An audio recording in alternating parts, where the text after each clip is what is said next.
പുരുഷാധിപത്യ സമൂഹത്തിൽ സ്ത്രീകൾ അനുഭവിക്കുന്ന പ്രശ്നങ്ങൾ, അവരുടെ പ്രണയം,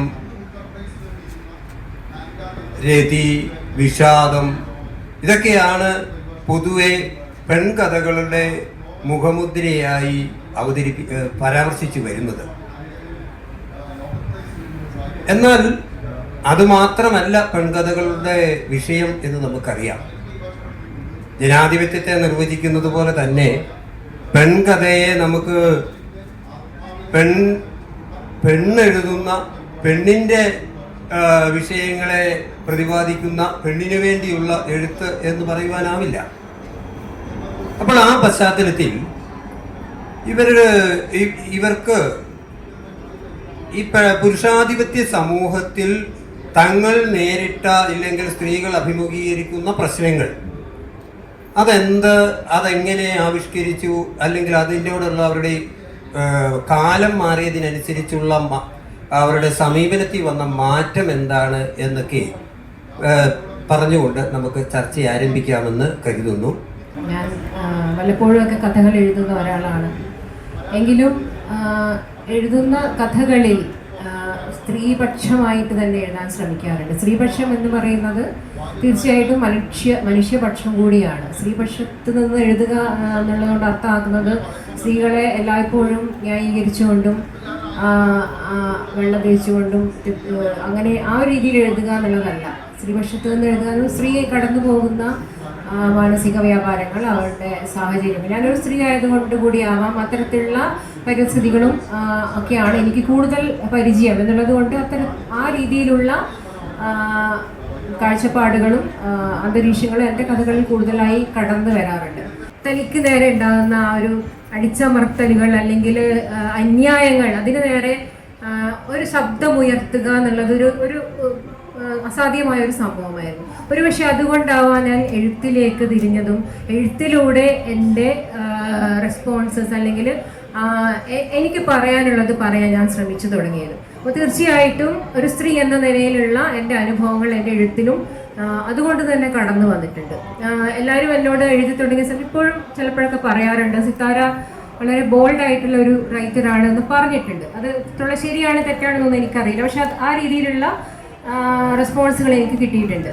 പക്ഷേ ഞാൻ എപ്പോഴും പറയും, സിത്താര എന്ന എഴുത്തുകാരി വളരെ ബോൾഡാണ്, പക്ഷേ ആ ഒരു ബോൾഡ്നെസ് എൻ്റെ ജീവിതത്തിൽ എനിക്കില്ല എന്ന് ഞാൻ പറയാറുണ്ട്. ആ ജീവിതത്തിൽ ഇല്ലാതെ പോയ ആ ഒരു തൻ്റെ ഇടം ഒരുപക്ഷെ എഴുത്തിൽ കൂടി വീണ്ടെടുക്കാനാണ് വ്യക്തിപരമായി ഞാൻ ശ്രമിച്ചിട്ടുള്ളത്. അതുകൊണ്ട് തന്നെ സ്ത്രീകൾക്ക് നേരിടേണ്ടി വന്നിട്ടുള്ള എല്ലാ അതിക്രമങ്ങളെ പറ്റി പറയുമ്പോഴും അവിടെ നിന്ന് എഴുന്നേറ്റ് വരാൻ ശ്രമിക്കുന്ന, അല്ലെങ്കിൽ പ്രത്യാശയിലേക്ക് കാലെടുത്ത് വെക്കുന്ന, അല്ലെങ്കിൽ ഒരു ചെറുവിരൽ കൊണ്ടെങ്കിലും അതിനെ എതിർക്കുന്ന ഒരു സ്ത്രീയെ എഴുതാനാണ് ഓരോ കഥയിലും ഞാൻ ശ്രമിച്ചിട്ടുള്ളത്. എഴുതാൻ തുടങ്ങിയത് 12 വയസ്സ് ഉള്ള സമയത്താണ്. കോൺവെന്റ് എഡ്യൂക്കേഷൻ കാലത്താണ് എഴുത്ത് കുറച്ച് പാരമ്പര്യമായി കിട്ടിയ കാര്യങ്ങളാണ്. സമൂഹത്തെ സൂക്ഷ്മമായി നിരീക്ഷിക്കുന്ന ഒരു സ്വഭാവം ഉണ്ടായിരുന്നു എന്നുള്ളത് കൊണ്ടായിരിക്കാം വ്യത്യസ്തമായ, സാറ് പറഞ്ഞ പോലെ വളരെ വ്യത്യസ്തമായ കഥകളുണ്ടായിരുന്നു. എൻ്റെ എഴുത്തിൽ നമുക്ക് അങ്ങനെ കാൽപ്പനികത എന്ന് പറയുന്ന ഒരു സംഗതിയിൽ കെട്ടിയിടാൻ കഴിയുമോ എന്നുള്ളത് ഗഹനമായ കൃതികളിലൂടെ ഗഹനമായി സഞ്ചരിക്കുമ്പോൾ ഒരുപക്ഷെ മനസ്സിലാവുമായിരിക്കും. കഥ പറയാൻ വേണ്ടിയും കേൾക്കാൻ വേണ്ടിയും ഉള്ളതാണ്. അത് സമൂഹത്തിൻ്റെ പരിച്ഛേദമാണ്, സമൂഹം നമുക്ക് തരുന്നതാണ്. കഥ എഴുത്തുകാരനോ കഥ എഴുത്തുകാരിക്കോ അവകാശവാദങ്ങളില്ല. കാരണം സമൂഹത്തിൻ്റെ ഉച്ഛിഷ്ടത്തിൽ നിന്ന് ഉരുത്തിരിഞ്ഞു വരുന്നതാണ് കഥ, കവിത, കല പൊതുവെ. അപ്പോൾ പിന്നെ എങ്ങനെയാണ് നമുക്ക് അങ്ങനെ ആൺകഥ, പെൺകഥ, അതിൽ തൻ്റെ ഇടം എന്നൊക്കെ പറയാൻ കഴിയുക? കഥ എഴുതിയ ശേഷം തൻ്റെടിയായ ഒരാളല്ല ഞാൻ തൻ്റെടിയായാണ് വളർന്നത്. അങ്ങനെയാണ് സാഹചര്യം വളർത്തിയത്.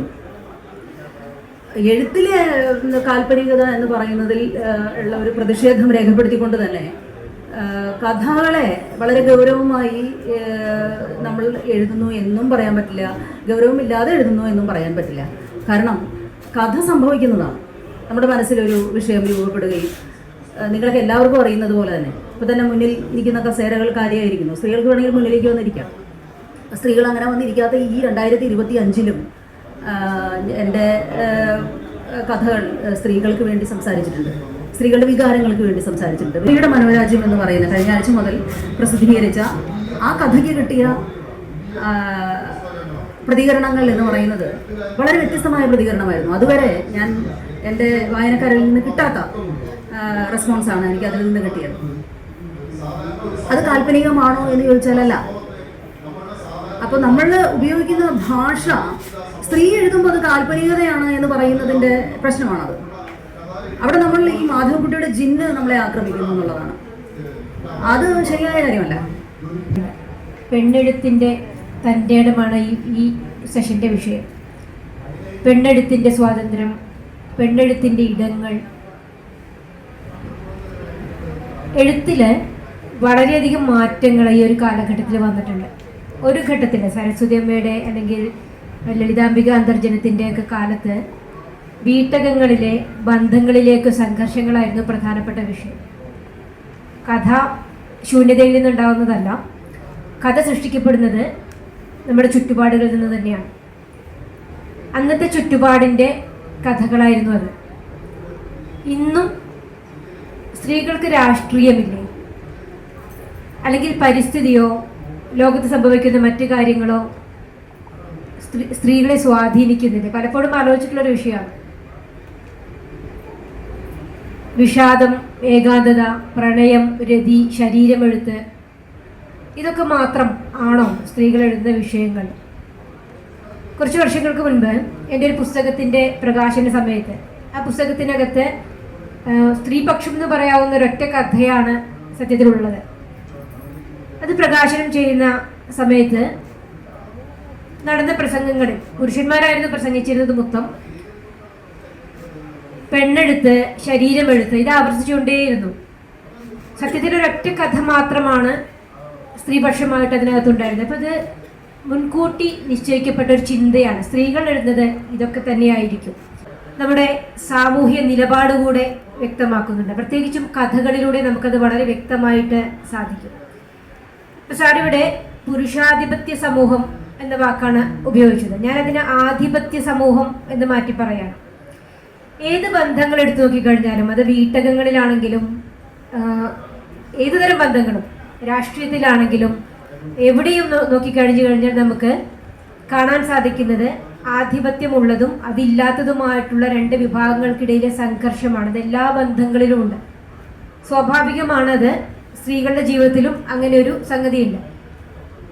അപ്പം നമ്മുടെ ചുറ്റുപാടുകൾ, നമ്മൾ ജീവിക്കുന്ന ചുറ്റുപാടുകൾ നമുക്ക് തരുന്നതാണ് കഥ എന്ന് പറയുന്നത്. സ്ത്രീ എന്ന നിലയിൽ ഞാൻ ജീവിക്കുമ്പോൾ ഞാൻ എഴുതുന്ന കഥകളിൽ ചില കഥാപാത്രങ്ങളിൽ സ്ത്രീയായി ഞാൻ സന്നിവേശിക്കാറുണ്ട് എന്നത് ഒഴിച്ചു കഴിഞ്ഞാൽ, കഥ എഴുതുന്ന ആൾക്ക് വഴക്കം വേണം. അയാൾ എല്ലാ സമയത്തും സ്ത്രീയായിരിക്കേണ്ടതല്ല. അയാൾക്ക് ഏത് രൂപാന്തരത്തിനും സാധ്യമാകേണ്ട ഒരു വഴക്കം ഉണ്ടായിരിക്കണം എന്നുള്ളതാണ് എൻ്റെ വിശ്വാസം.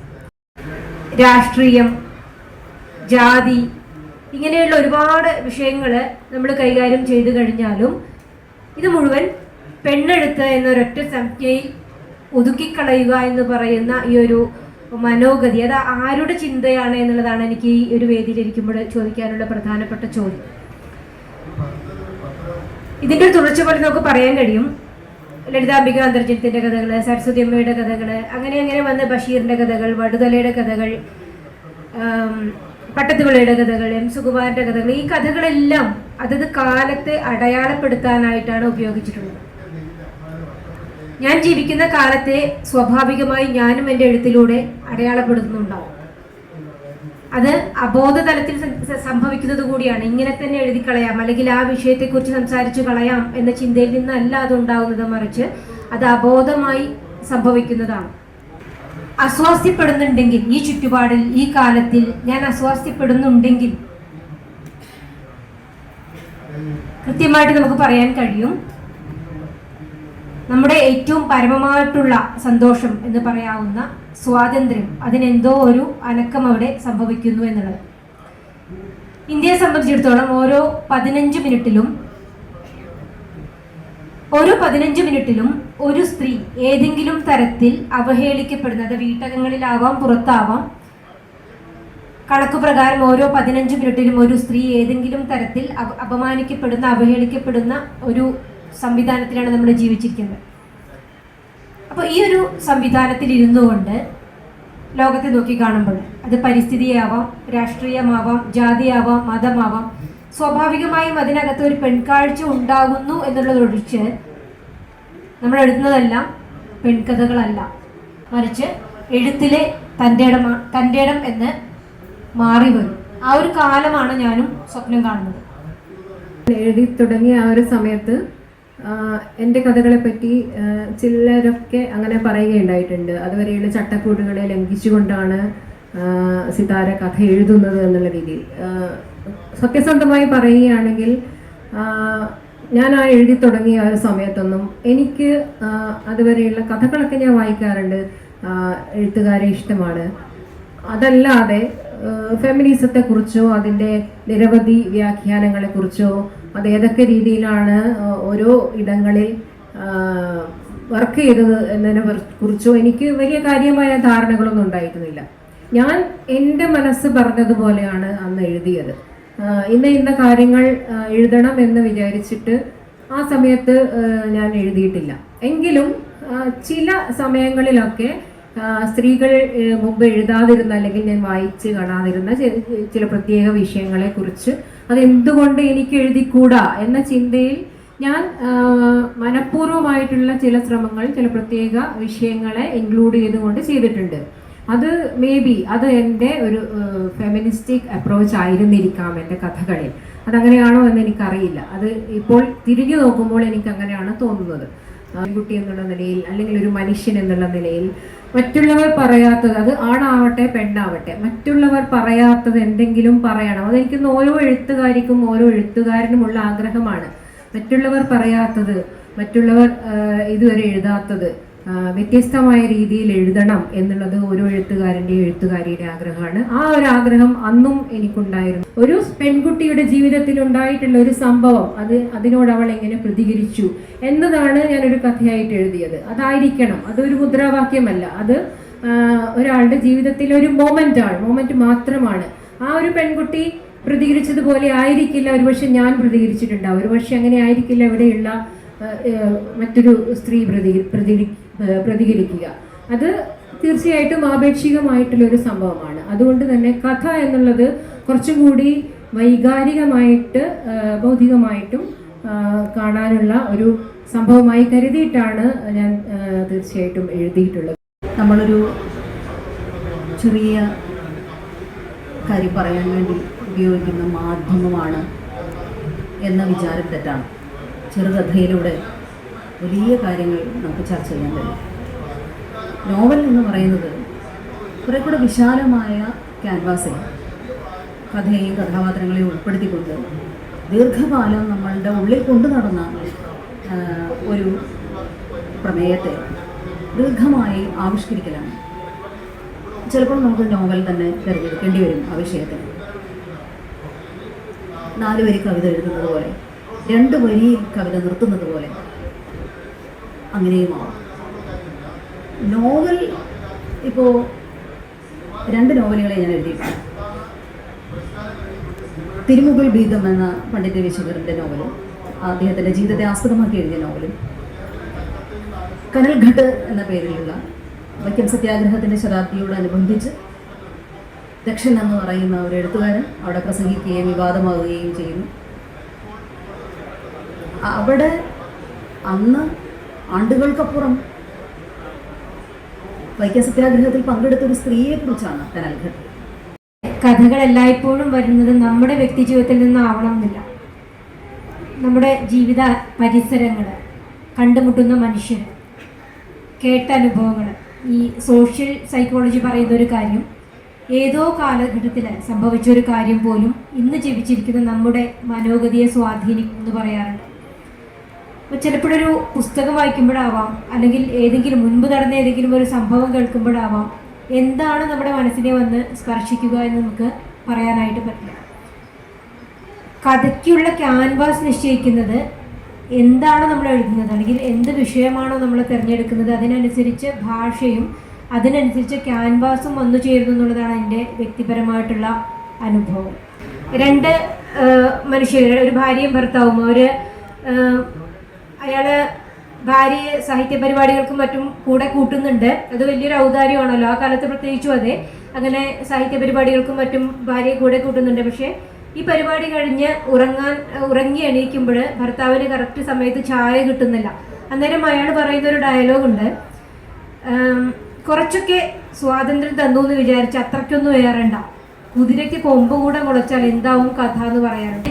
സ്ത്രീകളുടെ കഥകളിലെ രാഷ്ട്രീയം എന്തുകൊണ്ടാണ് ആഘോഷിക്കപ്പെടാത്തത് അല്ലെങ്കിൽ ചർച്ച ചെയ്യപ്പെടാത്തതെന്ന് ചോദിക്കുമ്പോൾ കൃത്യമായിട്ടും സാഹിത്യ ലോകത്തുമുള്ള ഒരു ആൺചതുരം അതിനെ ഒതുക്കുകയാണ് എന്ന് പറയുന്നതിനകത്ത് ഖേദമുണ്ട്. പക്ഷെ അത് സംഭവിക്കുന്നു എന്നുള്ളത് തന്നെയാണ് ഞങ്ങൾ ആദ്യം മുതൽ പറഞ്ഞുകൊണ്ടിരുന്നത്. പുരുഷന്മാര് സ്ത്രീപക്ഷം പുരുഷപക്ഷം എന്ന് പറയണ്ട, കഥ എന്ന് മാത്രം പറഞ്ഞാൽ മതി എന്നായിരുന്നു പറഞ്ഞത്. പക്ഷെ അങ്ങനെ സ്ത്രീപക്ഷ കഥ വേണമെന്ന് പറഞ്ഞു. സ്ത്രീപക്ഷ കഥ വേണം എന്ന അങ്ങനെയുള്ള മുദ്രാവാക്യങ്ങളൊന്നും കൊണ്ടല്ല സ്ത്രീ എഴുത്തുകാർ മുന്നോട്ട് വന്നത്. സ്ത്രീകൾ അവർ നേരിടേണ്ടി വന്നിട്ടുള്ള അല്ലെങ്കിൽ അവർ കടന്നു പോകുന്നുണ്ട് ചില പ്രത്യേക സാഹചര്യങ്ങൾ തീർച്ചയായിട്ടും എഴുതുമ്പോൾ നമ്മുടെ രചനകളിലേക്ക് സ്വാഭാവികമായും കടന്നു വരുന്നതാണ്. അതിനെപ്പറ്റി പറയുമ്പോൾ അത് കൂടുതൽ ആൾക്കാരിലേക്ക് എത്തിക്കുക, അതിനെ ആ ഒരു അത്തരത്തിലുള്ള ഒരു അവസ്ഥയിലൂടെ കടന്നു പോകുന്ന ഒരു സ്ത്രീ അതിനെ എങ്ങനെ നേരിട്ടു എന്നുള്ള ഒരു സംഭവം മറ്റുള്ളവരിലേക്ക് എത്തിക്കുക എന്ന ഒരു ദൗത്യം കൂടി അത്തരം കഥകൾക്ക് ഉണ്ടായിരുന്നു. നേരത്തെ മുദ്രാവാക്യ കഥകളെ പറ്റി ഇവിടെ ഷൈന പറഞ്ഞു. അവയ്ക്കും അവയുടേതായ ദൗത്യങ്ങൾ ഉണ്ടായിട്ട് അതൊക്കെ കാലാനുസരണമായിട്ടുള്ള സംഭവങ്ങളാണ്. ഇപ്പോൾ ഉദാഹരണത്തിന് സാറ ടീച്ചറുടെ ഓരോ എഴുത്തുകാരിയുടെ ഉള്ളിലും എന്നുള്ള കഥ, അത് കുറേ വർഷങ്ങൾക്ക് മുമ്പ് വന്ന ഒരു കഥയാണ്. അത് ഏകദേശം ഒരു മുദ്രാവാക്യ കഥയായിരുന്നു. പക്ഷെ അത് ആ ഒരു സമയത്ത് ആ ഒരു കാലഘട്ടത്തിന്റെ ആവശ്യമായിരുന്നു. അത്തരം കാലഘട്ടത്തിന്റെ ആവശ്യങ്ങൾ എല്ലാ സമയത്തും ഉണ്ടാകാറുണ്ട്. ഒരുപക്ഷെ ഇപ്പോ ആ ഒരു കഥ എടുത്ത് വായിക്കുമ്പോൾ നമുക്ക് അന്ന് അനുഭവിച്ച ആ ഒരു രോമാഞ്ചം ഒന്നും ഉണ്ടാവില്ല. പക്ഷേ ആ ഒരു സമയത്ത് ആ ഒരു പ്രത്യേക കാലഘട്ടത്തിൽ നമ്മുടെ എഴുത്ത് രീതി അല്ലെങ്കിൽ സ്ത്രീകൾ വിലമതിക്കപ്പെടുന്ന രീതി ഒക്കെ അവതരിപ്പിച്ചുകൊണ്ട് എഴുതിയ സാർ ടീച്ചറിന്റെ ആ ഒരു കഥ വലിയ ഒരു മാറ്റത്തിന് തന്നെ വഴിയൊരുക്കി. സാർ ചോദിച്ചതുപോലെ മാധവക്കുട്ടി എന്ന് പറയുന്ന എഴുത്തുകാരി എല്ലാവർക്കും നിങ്ങൾക്ക് അടുപ്പമുള്ള പോലെ തന്നെ എനിക്കും ഏറെ അടുപ്പമുണ്ടായിരുന്നു. സ്ത്രീയുടെ ശരീരത്തിലേക്കും സ്ത്രീയുടെ സൂക്ഷ്മതയിലേക്കും അവരുടെ ജീവിതത്തിലേക്കും സ്വകാര്യ ജീവിതത്തിലേക്കും ഊളിയിട്ടിറങ്ങാതെ സ്ത്രീ എഴുതുന്ന കഥകൾക്ക് പ്രാധാന്യം കൊടുക്കുന്ന ഒരു സമൂഹം ഉണ്ടാകേണ്ടി തന്നെ ഇരിക്കുന്നു. യാതൊരു തർക്കവുമില്ല കാര്യത്തിൽ. ഒന്ന്. രണ്ടാമത്തെ കാര്യം, നമ്മൾ ഈ പെണ്ണെഴുത്ത്, എനിക്ക് തോന്നുന്നു മഹാകവി സച്ചിദാനന്ദനാണ് പാപത്തറയിൽ ആദ്യമായി സാറ ജോസഫിൻ്റെ അവതാരികയിൽ എഴുതുന്നത് പെണ്ണെഴുത്ത് എന്ന പദം. മുമ്പ് അങ്ങനെ ഒരു വാക്കുണ്ടായിരുന്നു ഇവിടെ. പക്ഷേ ഒരു എഴുത്തുകാരൻ, ഒരു കവി അത് എഴുതി കഴിഞ്ഞ കാലം പിന്നിട്ടു. 2025 നമ്മൾ നിൽക്കുന്നത്. സ്ത്രീകൾ ഒരുപാട് വളർന്നിട്ടുണ്ട്. പക്ഷേ ഇതല്ല വളർച്ച. ഇപ്പം നമുക്കുണ്ടായ വളർച്ച എന്ന് പറയുന്നത് പാൻ്റ് ഇടുകയും ഷർട്ട് ഇടുകയും ഒക്കെ ചെയ്യുന്ന വളർച്ചയാണ്, മുടി മുറിക്കുന്ന വളർച്ചയാണ്. ബാഹ്യമായ പുരോഗതി അല്ല സ്ത്രീകൾക്ക് ഉണ്ടാകേണ്ടത്. സ്ത്രീകൾക്ക് ഉണ്ടാവേണ്ടത് ആന്തരികമായ വളർച്ചയാണ്. ആ തോട് പൊട്ടിച്ച സ്ത്രീ എന്ന് പുറത്തു വരുന്നോ അന്ന് മാത്രമേ സ്ത്രീ ശക്തി രൂപിണിയായി മാറുന്നു. നമ്മൾ പറയുന്നല്ലോ, നമ്മൾ ഒരുപാട് 10 കൈയോടുകൂടിയൊക്കെ ദേവിയെ വരച്ചു വയ്ക്കുന്നതൊക്കെ കണ്ടിട്ടുണ്ട്. അതായത് മൾട്ടി ടാസ്ക് എന്നാണ്. സ്ത്രീകൾക്ക് പല കാര്യങ്ങളും ചെയ്യാൻ സാധിക്കും, പുരുഷന് അത് സാധിക്കില്ല. ഒരു സ്ത്രീ മരിച്ചു പോയാൽ ആ കുടുംബം മരിച്ചു. ആ സാഹചര്യത്തെ മാറ്റി നിർത്തേണ്ടതുണ്ട്.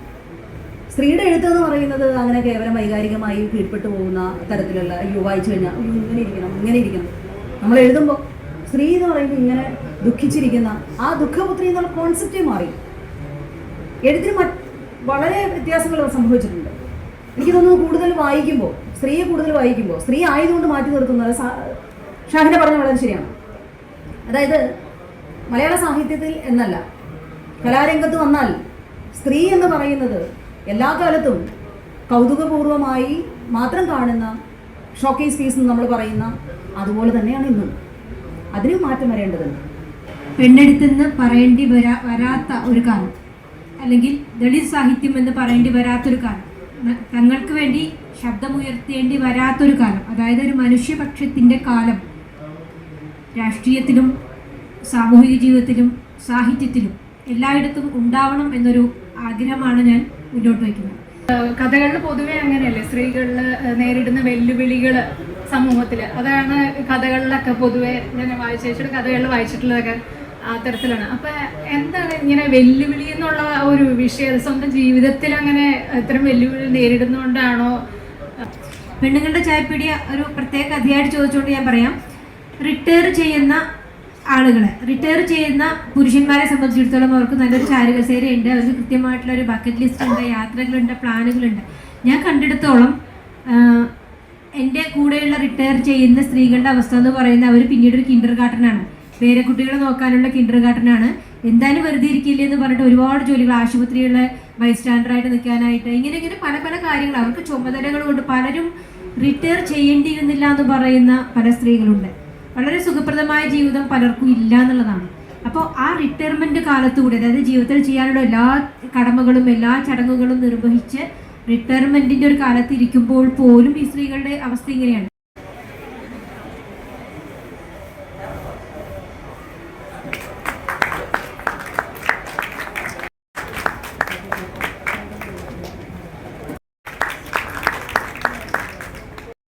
കനൽഗഡ് എന്ന പുസ്തകം ഈ സെഷന് ശേഷം